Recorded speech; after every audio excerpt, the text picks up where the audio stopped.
So, we are going to look at Louis-Hippolyte Lebas. I will call him Lebas for the rest of this pod. He has a lovely first name, but it's a bit long. Well, to begin with, how did I get to know Lebas? It feels as if I knew him. I'm getting to know him. Well, it started in 2018 when I was commissioned to do an exhibition at the Venice Biennale, which I called Line Light Locus, which was a love declaration to the architectural drawing. And this exhibition wouldn't have been possible if it hadn't been for the collaboration with Drawing Matter and Neil Hobhouse, and he put me on to Lebas. And I had one drawing that we will come back to, which is this one, but I blew it up to an enormous scale, just to see if it was possible that the intimacy of a sketchbook would lose anything if you blew it up, but it didn't. Now, Lebas, I'm not going to give you a kind of academic lecture on Lebas, unfortunately, but there is a beautiful text on the Drawing Matter website by Nicholas Olsberg on Lebas. So I only want to situate him a little bit in time, because he was born in 1782 and died in 1867, I think. And he taught at the Beaux-Arts from 1814. And these sketchbooks that we're going to look at together, they are mainly from 1804. So he's a young person. He's like my students. He's around 22. And what is so wonderful about sketchbooks is that you really get into the mind of the person. Their observation is primordial for architectural search and architectural creation.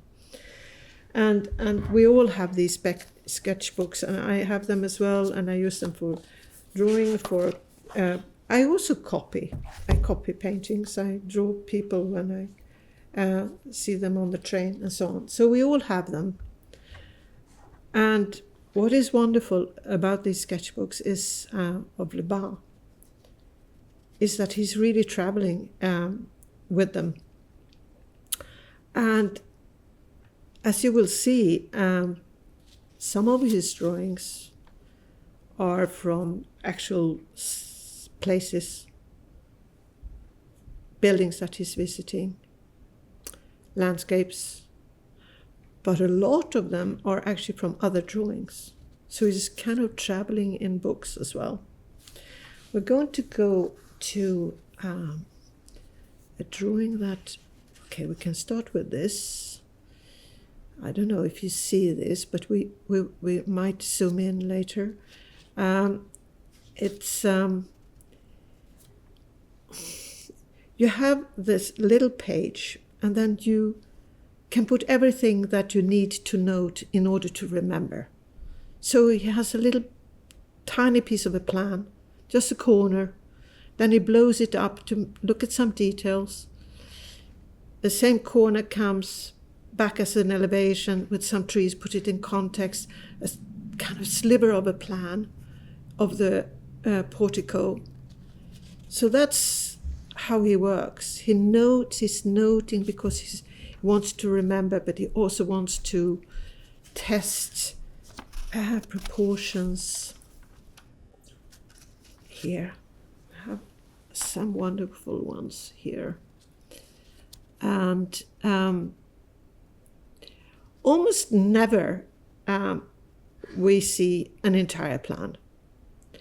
There are just moments in the building, and then always coupled with a small elevation, maybe a tiny section. I'm going to go to this one. I mean, actually on every page. Then he's also writing, so he makes notes. This is one where he's obviously, actually, if you see these, there's a very much pencil drawings. Most of them in the whole sketchbook are pencil drawings. Here he's taking a tiny pencil, and it's actually a brush, and he's actually doing it in watercolor, or maybe two kinds of ink. So he's using a kind of grayscale. I will talk more about color later. So this is d'après les moments antiques de Ducerceau. So here is actually in a book. And I think of other architects doing the same. I think Hawksmoor, he never left UK. He never left England. He only traveled in books, and look at his architecture and the boldness of it, and the kind of cosmopolitan touch. So I think this is a wonderful thing, that you can actually travel in books. So here it's also really wonderful, because they're not only monuments. This is a kind of juxtaposition here of a monument, a rotunda, and more like storage buildings. And it's like these fragments that he is interested in. Here it's obviously that he's interested in how these two buildings actually meet. He continues here with a more kind of storage thing. I don't know if these black things here are vegetation. Could be. It looks like it because it comes back here as well.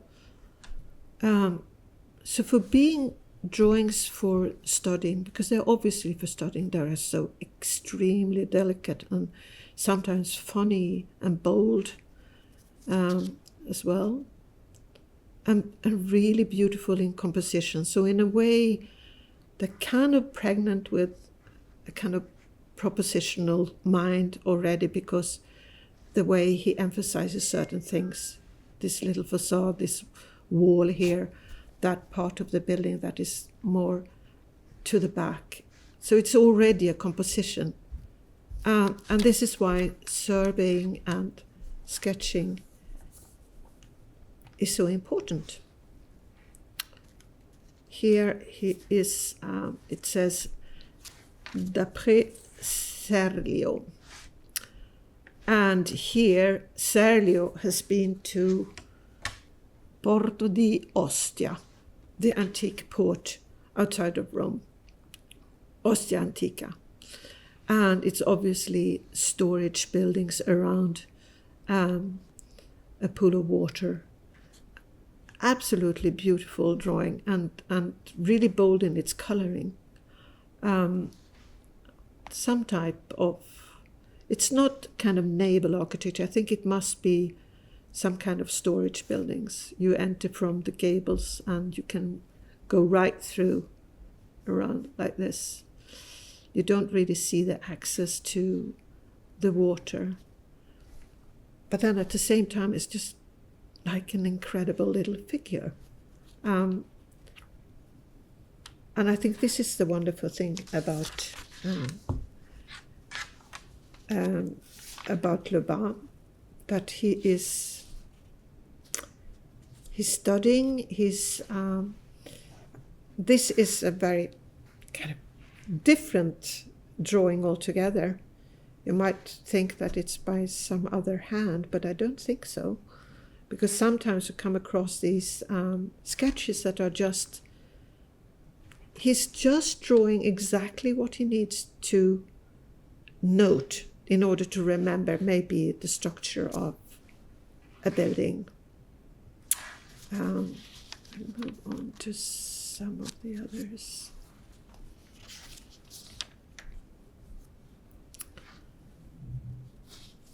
He's in Milan, but again, he's not traveling to Milan. He's traveling to Milan through the Gaudry. I don't know, Pietz. I think he is actually, this is from a book as well, but I'm not quite sure. And it's funny, you don't really know, need to know in order to actually appreciate this. But again, it's like just a fragment, not the entire plan, but relations. How a kind of gallery space gives, the changes of access to a building caught on to a gallery space. And here again, I think it's again actually the storage parts. So it's not only monuments. This is another example of, and here he is again from a book, and this kind of isometric view d'après les états de Savoie. So probably from Torino or the Savoie House. And I'll move on a little bit here. There's so much to see. We'll only have time for a few of these, but I'm going to jump a little bit here. So here, I don't know if you see this, but on one side he has this very, very delicate little section with a niche, colonnade, a column, and this staircase, and then this. It's very mysterious. I'm not sure if that is connected to the next page, because the next page is d'après Rome ancienne. This is again a book on ancient Rome. And look at the colors. Look at the boldness of this. He's so astute. So he has actually painted the black first and left out the parts of the built, the actual walls, in white. So they were white. And then after that, he's come with the red. So you actually get a very strong outline, because it was only red and black, it would be harder to read. But now you have the white as well that helps you. So it really is about solid and void, about the massing of the thing. And then again, it's a kind of storage, part of a storage.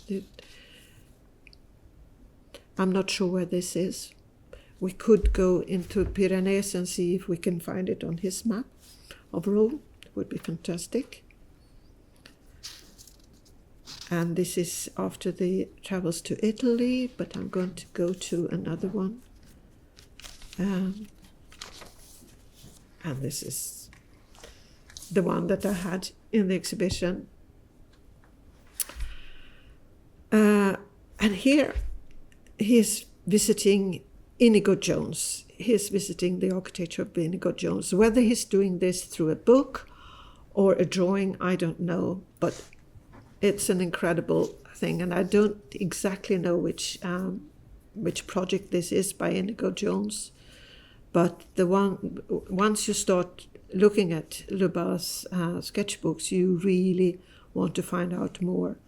So I'd love to try and find out more about this building and how he's gone about doing it.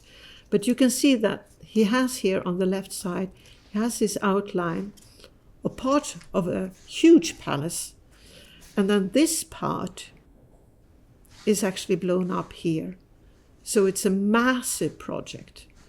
And then this is another part of it that I haven't managed to identify exactly the position yet. Possibly could be over here.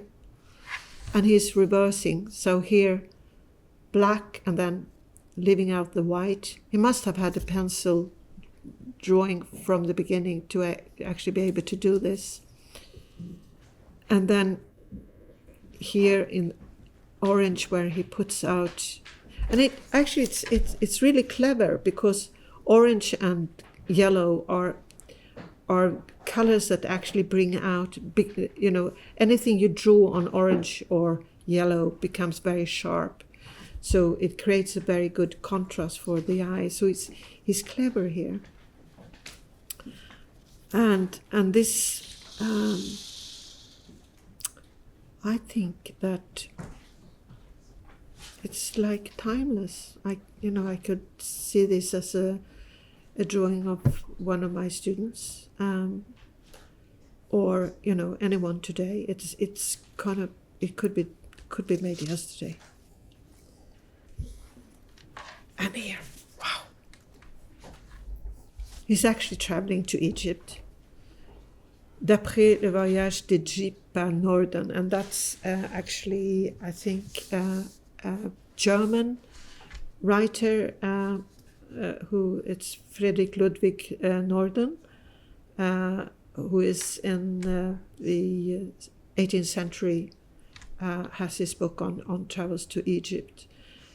And here you have this kind of telescopic plan, that is, this one part that it's like a megaron that is telescoped, extended as a telescope, but is obviously an Egyptian grape. I think we're in Karnak, actually. Looks like it, because here is a little perspective. Sometimes there's a drawing on the other side, so if I put this one here under, you can see the little perspective that he makes. From the book, again. Very simple, very quick.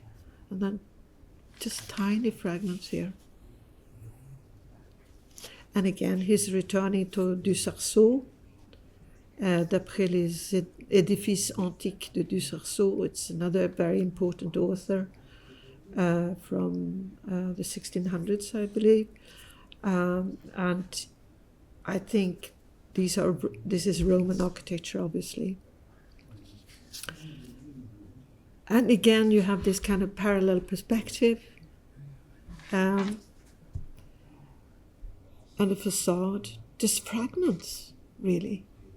But fragments that actually talk about relations. So it's very cunning, actually. It's really architectural. He's not drawing the entire thing. He's drawing kind of negotiations between different parts of buildings.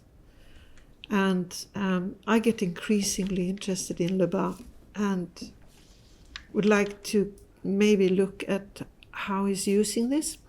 There's the last aspect that I would like to bring up about Lebas, and that's his great interest in gardens and in the position of buildings in the place, on the site. Here is again from D'après, I think it's from de Savoie, but I'm not sure. And you see how he's so interested in the vegetation, how the buildings are positioned, how the gardens are made. And I will see if I can bring out just one or two from this other book very quickly. I think he's so bold, really, and I love his eye on things. Here is a kind of parallel projection which makes everything flat, and everything is set against a backdrop of greenery. The building and the greenery the vegetation are always like a kind of inseparable couple. Here, and I have no idea where it is, and I could think that this is actually from a place, and he's actually on site here. I don't think this is from a book, because he's picking up the shadow. So it's actually the shadow that shows the space, the room character of this. The shadow and the trees together. This is a palm tree, probably Italian, I'd say. He's somewhere south. it's hot. And you see how important the vegetation is here, and how it's actually creating the whole spatial configuration with the shadow in this one. There are a few more in this. These are more, it's definitely Italy. Villa d'Este, I would say. Very elaborate, maybe we can turn this. Hope you'll see this. This is more kind of elaborate. I really like when he's just kind of touching on it. But he loves the place. It's obvious he's really wants to capture this. He really wants to study how it's made. But then is it just this way of, it's so clear that this architecture is about layering. It's about layering, it's about stepping, it's about the landscape, it's about how your body moves in topography. And the topography is architectural. Everything is built here. Everything is artifice. And you build it up as this kind of scenery, because very often these little sketches are also like tiny scenographic cutouts. So it's scenographic. And then here he will also, I think, study how it actually works, the water works.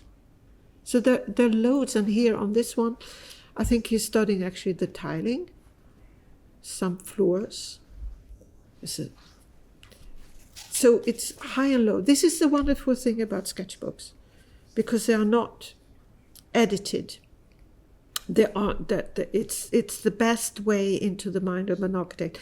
Just look at Tony Fretton's wonderful sketchbooks, also at Drawing Matter, and you can actually follow a project right through. Or look at the wonderful sketchbooks by Peter Celsing at the Celsing Archive in Stockholm. And he draws everything, ducks and people in a restaurant and the room and the light on the facade and the shadow. There was another drawing. Maybe I want to find it. It's a small drawing of a pansy flower, but it's drawn, it's painted actually. It's a small. So he's very interested in plants. Right. It makes architecture. All of this. Here it is. That's a little pansy. He's laid it on a piece of stone, and he paints the stone as well as the pansy flower. So when I start doing this, I can't stop. But time is marching on, so I will actually stop. But I hope you enjoy Lebas as much as I do. So. Thank you, Lizzie. It's okay. It's okay.